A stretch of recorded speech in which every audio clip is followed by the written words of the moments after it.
Hey everyone, Red here. Today I'm going to show you how to completely bypass holiday creator features with absolutely no knowledge of scripting. This video will contain scripting usage, but you do not need to learn how to use scripting to follow this tutorial. It should be pretty easy. Firstly, you're going to want to head into the manifest of your add-on, and you are going to want to go to this modules section and add something like this. Do not copy my UUID. You will need a unique one from a UUID generator site. And also copy this right here. This one can be completely copy pasted. This entry here in the one in modules needs to lead directly to your scripts locations. You can see scripts / that is going to be the script folder, main.js, and that is this main.js. So you're going to need those two things in order for your script to actually work, which, yeah. And so let's find an item that is not compatible with HDF removal, which I will just use this one because it's easy. And let's just pretend that we have on use here. I don't have on use, I've already replaced it, but let's just pretend. So what you're going to want to do whenever you are making an item HCF removal compatible is firstly remove the entire event section. I know, I sound stupid, but they did that. And also remove on use. They also removed on use. If you have render offsets, remove it too. Next, for your format version in your HCF item, you want to change this to anything above 1.20.0. For the purposes of this video, I'm using 1.20.20. And icon cooldown, these two I know can stay the same. For others, I do not know. All of the items in my add-on are fairly straightforward because I'm making a moveset based add-on and not a survival based add-on. This category, commands category is broken right now, and you also cannot format that like that anymore. You have to use menu category and then do like that. The commands option and the none option here are both broken and do not work, so your items have to be in the creative menu now. 8-month-old bug, by the way. Thanks, Mojang. And now you have this piece of shit. Now you're probably wondering, Red, this doesn't fucking do anything. My on use is gone, dipshit. Well, that's why I had you do this and this, because I am going to show you a script you can just copy and paste.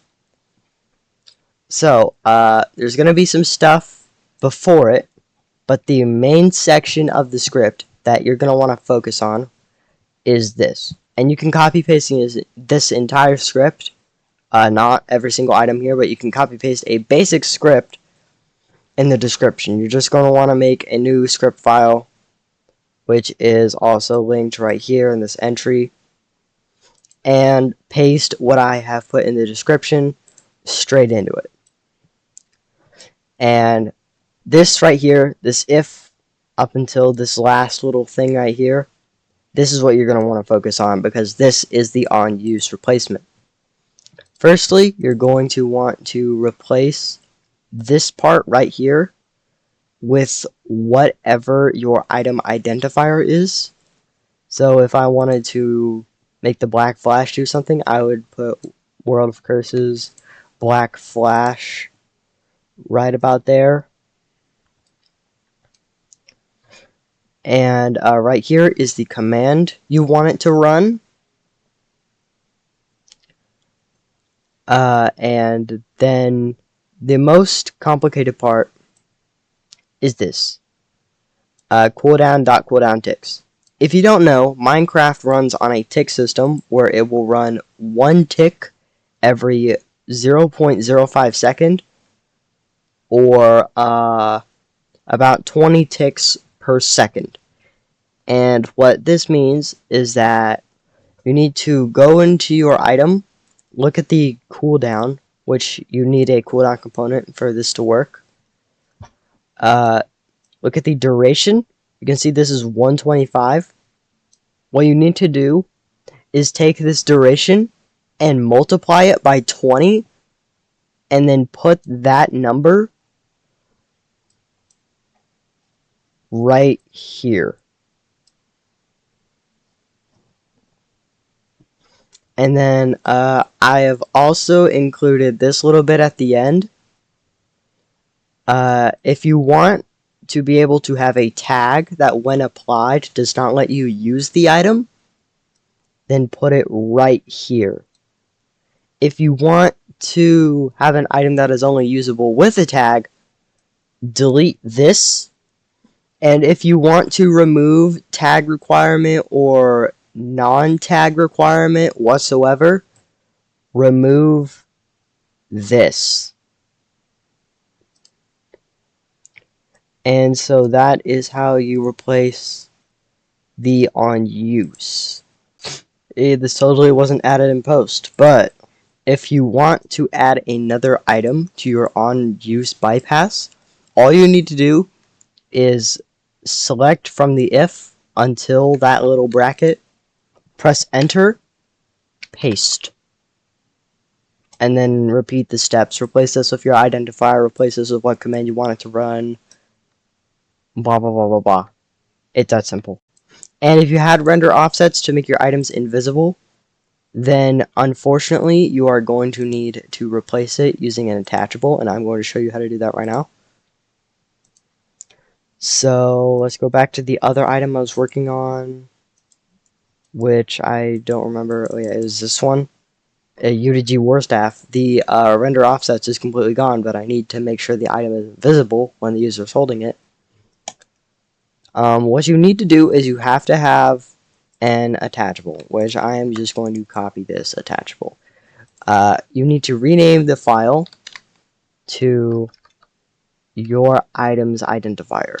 So UDG Warstaff. That's the name of this, right? Yes. And now that you have this, you need to also set the identifier to your item name so that the two are linked. And for your geometry, you need to use a valid geometry, any valid geometry. For your texture, what you need is an image that is completely transparent. So you can see if I go into my textures, I have this right here, empty, which is a completely transparent image. And you need to set your texture to that completely transparent image. And then when you go in game, the item will be completely invisible. And that's pretty much it. If you have any questions or if this tutorial isn't working for you at all, let me know in the Discord and I will do my best to help you. I hope this helped, and I will see you later. Goodbye.